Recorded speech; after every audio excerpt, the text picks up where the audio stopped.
Bawangsa itu kalau malam pokoknya mulai barisa dia wis lungguh ning pojok Wiro Brajan kae ya. Pokok iki mikul saka Mas iki kuno ini pikulannya di tengah ditaruhin kompor sama meja, terus ini nggone panganan-panganan sego-sego kucing, kene jajan-jajan sak piturutit, terus kompor gelas di sekitar dia. Jadi dia semalaman duduk di situ, tidak bisa berdiri. Terus nanti jam 10 bengi kan dia wis ngantuk, wong wis tuwa. Dadi engko dhek teh kalih Pak, nggih. Terus dhek ngerajek uruk ngantuk. Terus engko tangi meneh. Terus ngesoki panas iki banyu panas ungep kae disokke sret. Tengah-tengah ngesoki mengantuk, Mas. Terus sampai tumpah dari gelasnya itu nyiprat nang pupune lagi dhek tangi meneh ngono kae. Itu pokoknya nek arep ndelok hiburan gratis pokoke nang Mbah Wongso. Iki mesti ngontak ngantuk, mesti nginang ngene kae mergo kecipratan kuwi. Bagaimana orang jualan ngantuk semalaman dan dia tidak mengontrol tempenya habis berapa, Pak itu tadi ngabisin kerupuk berapa dan seterusnya, dia tidak mengontrol.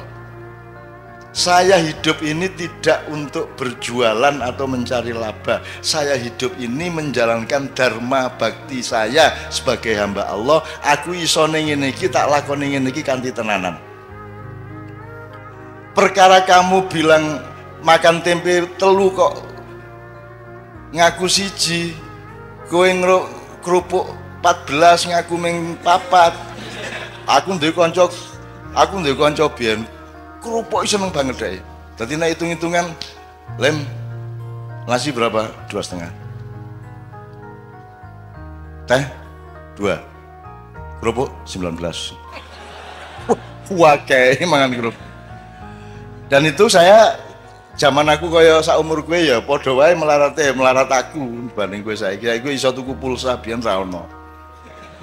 Jadi ada namanya warung Goa Hirok di Jogja itu. Kita sebut yang menyebut Goa Hirok itu saya mergo ning nggon cedak beteng kae ono sak kerupukan niku dodol tahu guling. Apa tahu guling? Ya tahu guling. Semacam tahu lontong kalau Jawa Timur. Saya sama teman-teman seniman makan tahu guling 3, apa kerupuk berapa, tempe berapa, teh berapa, kopi berapa. Terus Bu sampun Bu, jam 2 bengi kae. Nggih Nak, menapa mawon niki tahu gulungnya sekawan. Nggih. Teh panase sekawan tambah kopi kalih. Nggih. Tempene wau pira 7. Nggih. Kerupuke 20 nggih gitu ya. Pokoke nggih. Pun pinten Bu? Napa wau?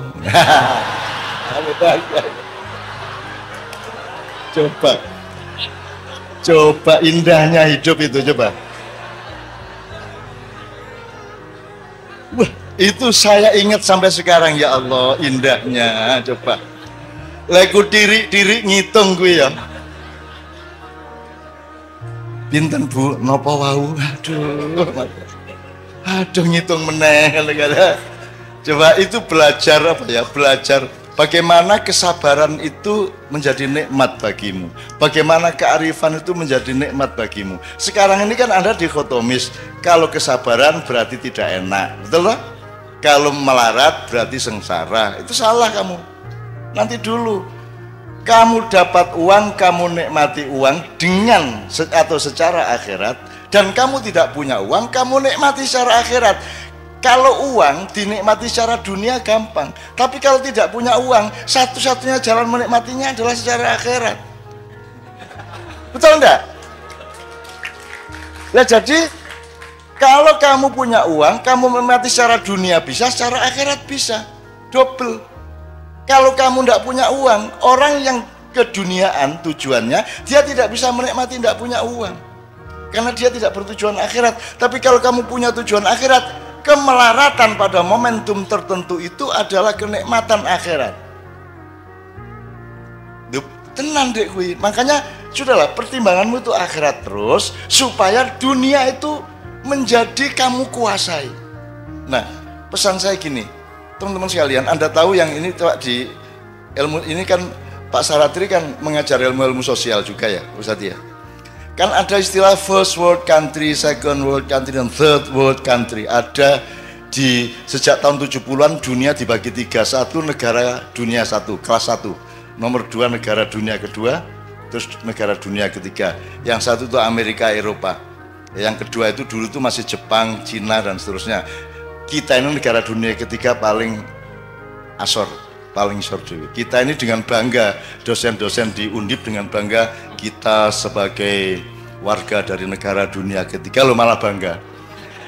Ya. Saya ingin katakan sama Anda semua, 10 tahun ke atas, 10 tahun sejak sekarang dan kemudian, Amerika akan menjadi negara dunia kedua. Eropa akan menjadi negara dunia kedua, jadi dia akan turun kelas.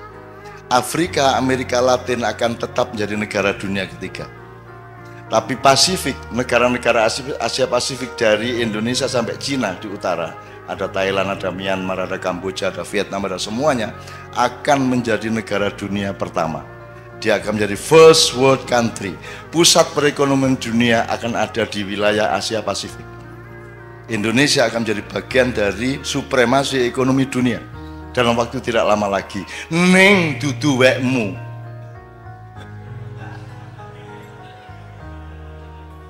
WE Cina, ya, dipimpin oleh Cina, karena Cina tega melakukan yang kamu tidak mungkin melakukan, karena Cina mau melakukan yang Anda tidak mau melakukan, karena Cina tidak punya selawatan, tahlilan dan lain sebagainya. Kono pokoknya ndolek duit terus, sementara kue kayak penggawean, tahlilan, grebek, pengajian, gitu. Apalagi Pak?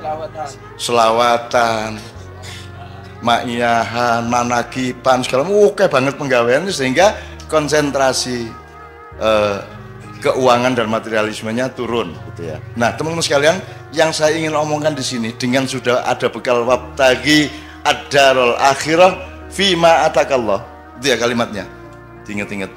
Carilah akhirat pada atau di dalam apapun yang Allah kasih. Apa wae? Kowe dikai Gusti Allah apa wae? Dolekno akhirate. Ngono ya, misalnya ya. Oke. Nah, teman-teman sekalian, Anda mau apa sekarang? Tahun 2025 ke atas. What are you going to do? Kamu mau apa? Gue harus jadi cleaning service. Gue harus jadi satpam. Gue harus jadi tukang demo bayaran. Gue harus jadi apa? Gue harus jadi pengemis, gue proposal nang dindi. Gue pura-pura jadi wong kritis padahal dikongkon satu pihak untuk demo pihak yang lain. Gue harus jadi apa? Gue harus jadi wong ngemis. Gue wong Jawa ya rata-rata ya. Gue milih ndi? Mati kaliren opo mangan tapi barang colongan. Tenan iki. Ngene. Gue tahu ngerti tau ceritane ono macan digodha kancil. Nakal banget tau kancil kuwi. Muangkel macane. Akhirnya diuber mlebu alas kae semak-semak ilang. Akhirnya ono kebo. Boh. Ngerti ra ning ndi kancil mang? Ngerti jare kebo ngono. Ning ndi nanti, Bu? Ya tak dudu ning ambung sik bokongku. Akhirnya macan nyium pantatnya. Terus kerbau menunjukkan ini kan mau nenggon semak-semak kono kae, macannya lari, ada bener lari lagi, hilang lagi, ketemu babi, bibi, kowe ndelok kancil ora? Ono kuwi mau melayu rono, neng di persisnya nanti, ambung sik silitku, akhirnya si macan ngambung silit,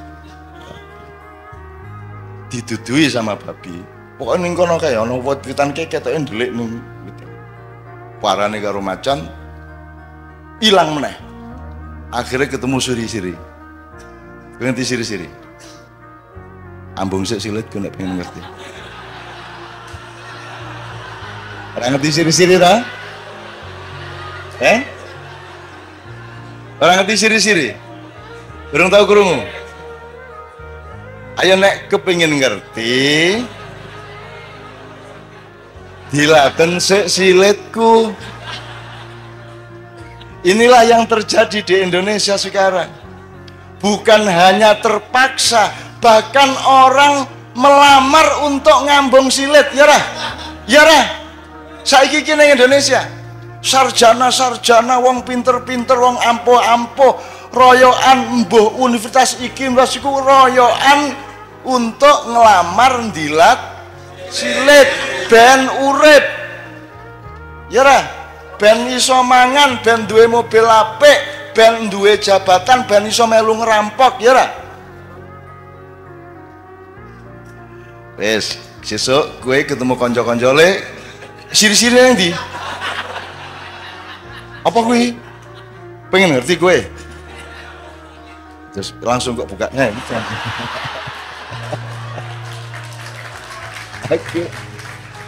Aku ndek banget ngono-ngono kuwi. Aku duwe kanca Pak Muzamil, orang Malang, Bang, dipecat, dia kepala sekolah dipecat coba oleh kepala dinas gara-gara dia memainkan permainan saya. Jadi saya tuh pernah tahun 76, Anda belum lahir. Saya tuh menjadi juri lomba drama 5 kota sebanyak 53 grup, tiap malam nonton sampai jam 3 pagi, masing-masing 3 grup. Itu 3 minggu penuh saya tiap malam ngelembur nonton tuh. Lah kesel tuh Mas, susah aku lah yo iseng-iseng gak hiburan. Jadi kira-kira minggu kedua aku bilang panitia ini saya mau ngomong serius ini. Saya tadi kan capek, saya pulang ke Jombang dari Surabaya, saya nemu pistol. Ini kan bahaya ini. Tapi ini gimana baiknya? Pistolnya saya apakan? Loh, yuk pistolnya. Saya ini tolong dicari dulu, saya apakan ini? Apa saya serahkan polisi, tentara, atau tolong diantar saya nggak mau bawa pistol kemana-mana. Wah, akhirnya mereka rapat Mas, panitia, terus takonang kodim, takonang kapolres segala macam. Wah, pokoknya sampai sore mereka belum bisa jawab. Menjelang maghrib mereka datang. Cak, ini sudah kita cari jalan. Pokoknya nanti petugas-petugas itu akan rombongan ke sini untuk ngambil pistolnya. Dit ya, tenan ya. Gue gelem tak kandhani pistole. Ini aja rame-rame ya. Aja sapa ngerti ya. Terus tasku tak jupuk ning jero tas ini. Ngadep rono sik, ngadep rono sik. Terus tak jupuk ngene. Aku ngambal pistol cilik ning ngene. Nganggo pulpen kalau. Iki pistol bajingan asu. Seneng aku urip ora duwe ngono-ngono gak ngopo kowe iki ya. Kono do ngapusi wong kono. Oke, jadi fatwa saya terakhir, kalau ini boleh disebut fatwa ya, anjuran untuk anak-anakku ya. Anda akan menghadapi dunia yang sangat serius di mana Indonesia akan ikut moncer. Pertanian akan maju tapi bukan milik petani. Petaninya tidak ada yang petani tapi buruh tani. Pemiliknya adalah konglomerat. Semua gedung yang tinggi hanya 1-5% yang bukan milik asing. Semua mesin materialisme, mesin kapitalisme semua milik mereka. Sekarang teman-teman sekalian, Anda mau apa? Mau bunuh mereka? Mau berontak? Kalau sekarang saya mengajak Anda memberontak, harap tahu 2 hal. Satu, kalau kita sekarang melakukan perombakan besar-besaran ke Indonesia seperti 1998, ya, sekarang yang terjadi adalah perang horizontal. Rakyat akan bentur sendiri antara kelompok A dengan kelompok B di kalangan umat Islam sendiri, betul enggak? Nah, jadi tidak mungkin saya lakukan itu. Nomor 2, andai kan saya melakukan perombakan atas Indonesia, aku orang ngejak kowe wis angel-angel maknyahan tetap melarat kowe ngene, mosok tak jak revolusi. Nek jen aku arep ngono kuwi, aku nek di perintah karo Allah tak tandangane dhewe. 98 aku tandang dhewe. Aku ngunggahke Gus Dur dhewe. Dengan memastikan kemenangan Gus Dur karena dipilih oleh P3 dan Golkar, dan saya yang menempuh langsung ke Akbar Tanjung maupun ke Hamzah Has pada waktu itu, dan seterusnya. Bahkan saya juga evakuasi Gus Dur begitu dipecat oleh Pak Amin Rais, Pak Amin Rois, Gus Dur nyebutnya Rois, dan seterusnya. Artinya Saya tidak melihat bahwa saya perlu membawa Anda untuk perjuangan dunia. Ngapa Indonesia tidak diurus nganggo wong akeh kaya ngono? Ngapa cukup aku nang Jakarta, tak suntik gulune, tak untir set wis tadi. Kalau Allah mengizinkan, syukur Allah memerintahkan. Tapi kalau tidak, saya tidak akan lakukan apapun. Yang saya lakukan adalah menyampaikan cahaya Allah kepada anak-anakku yang semakin hari semakin banyak, yang umurnya antara 20 tahun sampai paling banyak, paling tinggi 40 tahun, yang akan menjadi pemimpin mulai 2025 ke atas. Gue engko dadi pemimpin kabeh. Ning pesenku, Anda berdaulat kepada diri Anda sendiri dulu. Anda usah ngurusin kedaulatan di luar dirimu. Wong kamu sendiri belum berdaulat. Berdaulat artinya apa? Kamu berdaulat terhadap imanmu. Kowe kudu ngerti ngopo kok beriman. Kalau kamu beriman berarti ya, kamu harus bisa menjalankan kehidupan yang membuatmu aman di hadapan Allah. Gitu loh. Karena produknya iman adalah aman. Jadi iman diterjemahkan secara akal pikiran, secara ilmu, secara kebudayaan, secara ekonomi, secara profesional, diterjemahkan imannya dengan membuat sesuatu yang membuatmu aman di depan Allah. Itu beriman. Jadi berdaulat terhadap iman Anda, berdaulat terhadap ilmu Anda, berdaulat terhadap perilaku budaya Anda, berdaulat terhadap keluarga Anda. Kalau Anda sendiri belum berdaulat atas pikiranmu sendiri, kue isi taklid, isi jare kae, gue orang duwe kedaulatan nang awakmu dhewe, kamu belum bisa menjadi pemimpin bahkan terhadap dirimu sendiri. Maka sekarang anak-anakku sekalian, kamu cari dirimu itu siapa? Tuhan tuh nyuruh kamu jadi apa? Caranya gimana? Lah kamu senengnya apa? Lah kamu bakatmu apa? Gitu loh. Kalau Anda mengandalkan sekolah dan kurikulum, mereka tuh tidak peduli sama bakatmu. Kurikulum itu podo, kabeh diperlakukan sebagai kambing, padahal ono kijang, ono sapi, ono ayo kambing ki wedhus. Padahal ada kambing, ada wedhus, ono kowe ya.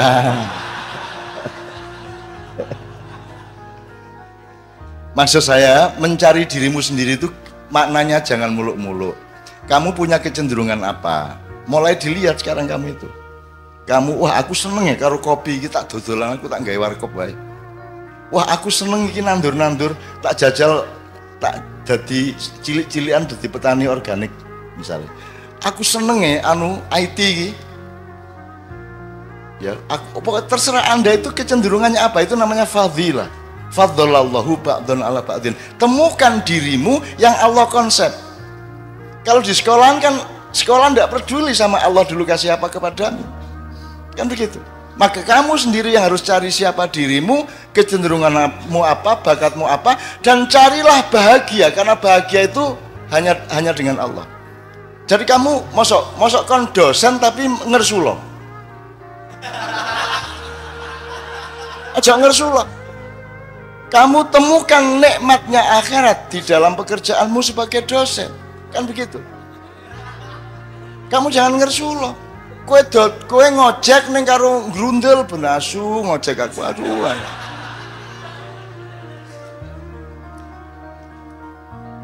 Teman-teman sekalian, kemarin saya diceritai oleh Sabrang, di Jepang itu ada orang yang 40 tahun lebih itu dia kerjaannya melipat-lipat kertas origami itu loh.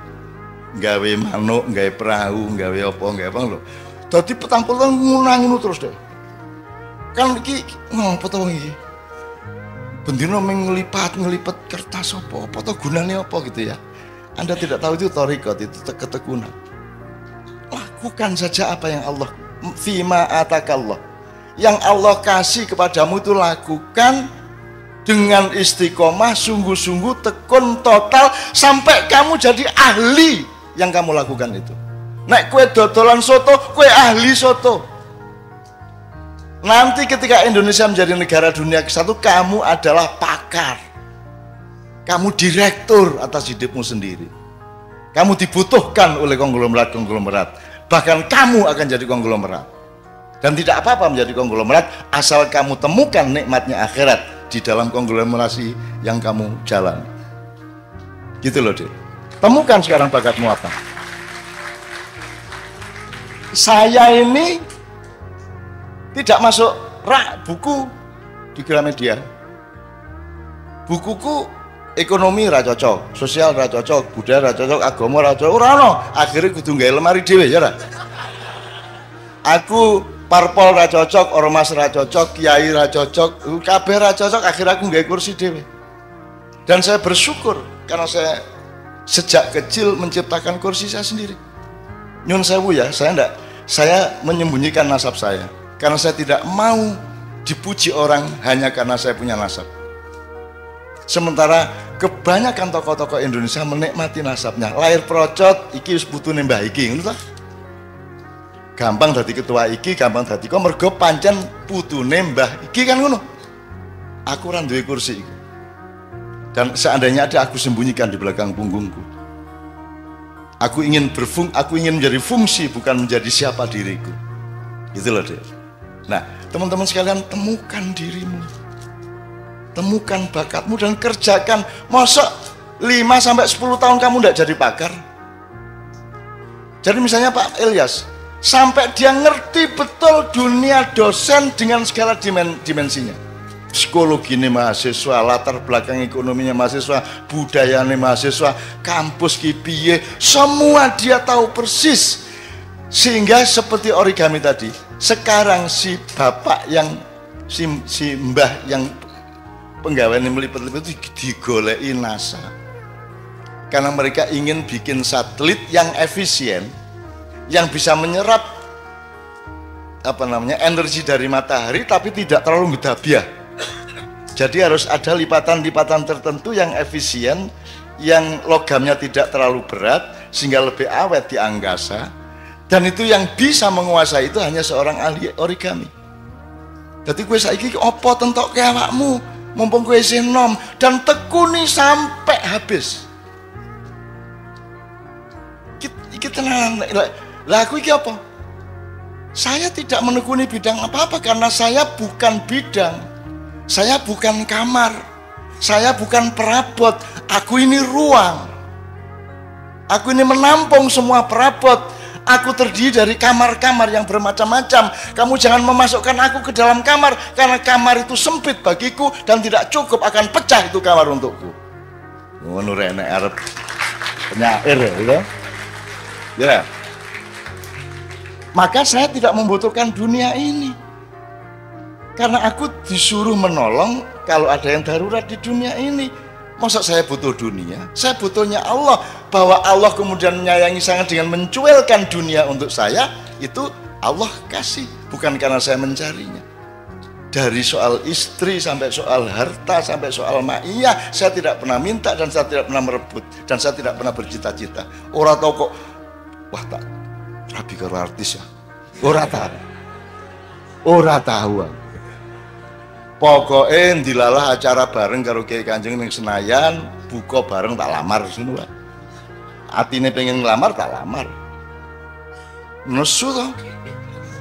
Ki ora tau ketemu lagi pisan ngelamar wae nesu. Nah, menurut gayanya nasib dari Allah. Nek cah wedok nesu ning ati tingkat kene berarti arep dadi. Jadi nek ana cah wedok benci nang kowe, berarti nanti kalau dia mencintaimu dia akan luar biasa cintanya. Semakin dia benci kepadamu, semakin tinggi energi cintanya untukmu. Oh no. Kecuali yang tidak. Ini yang terakhir jelas ya Mas ya. Mulai besok pagi tekuni kerjaanmu, tekuni sampai kamu jadi ahli, kamu jadi pakar, kamu menguasai betul bidangmu. 10 tahun lagi kamu, kata orang Madura gini, kata orang Madura, loh saya tidak mau ngelamar-ngelamar pekerjaan, saya tidak mau jadi karyawan, kata orang Madura. Meskipun saya cuma bikin beting itu beting, saya cuma punya pabrik beting, tapi saya direkturnya. Saya tidak mau jadi pegawai beting, saya direkturnya. Nah orang Madura itu konglomerat Mas. Yang namanya Haji Lutfi, ya Lutfi ya, ndak bisa baca Mas, tapi sokuwe ora karuan. Suwoge. Wih, wis ora iso maca Mas. Itu karena dia tekun bener. Saya ketemu di suatu seminar seks. Dia datang. Seminar seks biasanya kan bagaimana meningkatkan daya seks. Aduh ini terbalik ini temanya ini. Terbalik gimana Pak Haji? Saya kesini ini untuk supaya saya itu jangan terlalu tinggi saya ini seksnya. Kasihan istri saya itu. Masa saya harus cari yang umur 18 tahun terus? Kan kalau sudah umur 30 tidak kuat dia sama saya. Jadi gimana cara menurunkan seks saya ini kan? Itu deh coba Madura gitu. Wih, dan seneng aku orang Madura ini. Ya teman sekalian ya, jadi ahli ya, jadi ahli. Aku kira tahu tanggung-tanggung loh. Ngelakoni apa wae tenanan. Tenanan itu tidak hanya sekarang. Tenanan itu diuji oleh waktu selamanya. Kita tidak tahu masa depan sama sekali. Kita tidak tahu akan meninggal umur berapa. Kita tidak tahu Israel akan datang ketika kita berusia berapa. Pokoknya kita lakukan terus. Nek corone wong main remi di Jawa Timur. Pokok iki kartu iki nek tak tokno badi arek iku. Gepeng kaya ilir gak tak tokno kartu iki.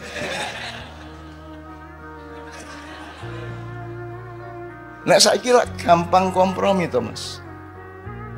Gampang kompromi kemarin PDIP. Terus mencalonkan diri PKB. Terus mari ngono ganti meneh Nasdem kan gitu. Pokoknya apa yang dia badi. Karena dia tidak punya dirinya sendiri, dia tidak punya keistimewaan, dia tidak punya fadilah yang dikasih Allah kepada dia.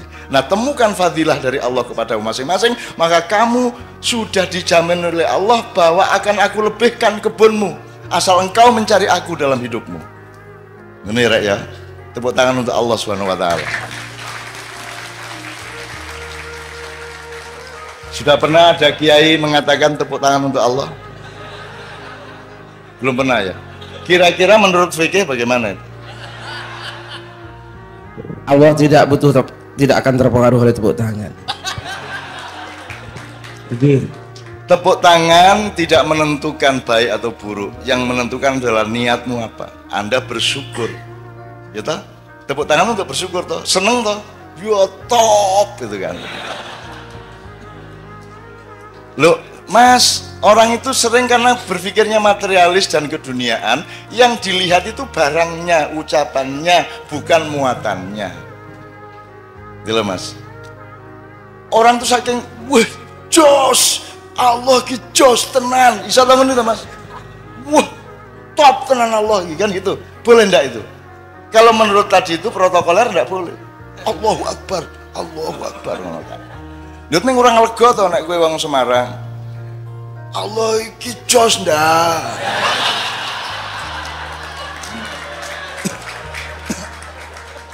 Teman kita Mas Hamim Ahmad dari Gresik, adiknya disunat. Sunat iki lak macam-macam reaksine cah cilik. Ana sing aduh, ngono kan. Iki adikne Hamim. Hamime ya kurang ajar kaya ngono kae. Disunatnya Gusti Allah matane.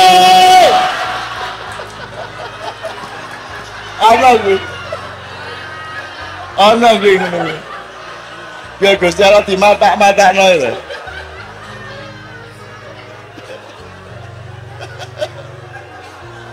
Menurut Anda Allah marah enggak? Marah enggak? Lah anak cilik kok. Anak kecil kok. Cuk. Gusti Allah matane loro. Aku seneng banget ya Allah. Allah, Masya Allah, indahnya kehidupan. Anda baru bisa menemukan indahnya dunia kalau engkau bertujuan akhirat. Betul enggak? Kalau tujuanmu dunia, dunia menjadi remeh. tidak bisa kamu nikmati. Kalau engkau menemukan betapa indahnya ciptaan Allah ini, dunia menjadi indah dan tidak tergantung jumlahnya. Kamu punya uang 50.000 indah, punya uang 1 juta indah, punya uang 10.000 indah. Kalau kamu melihat Allah dan menentukan Allah dan akhirat sebagai tujuan hidupmu. Ini ya, saya kembalikan kepada sekarang beliau nambahinnya soal kebun tadi.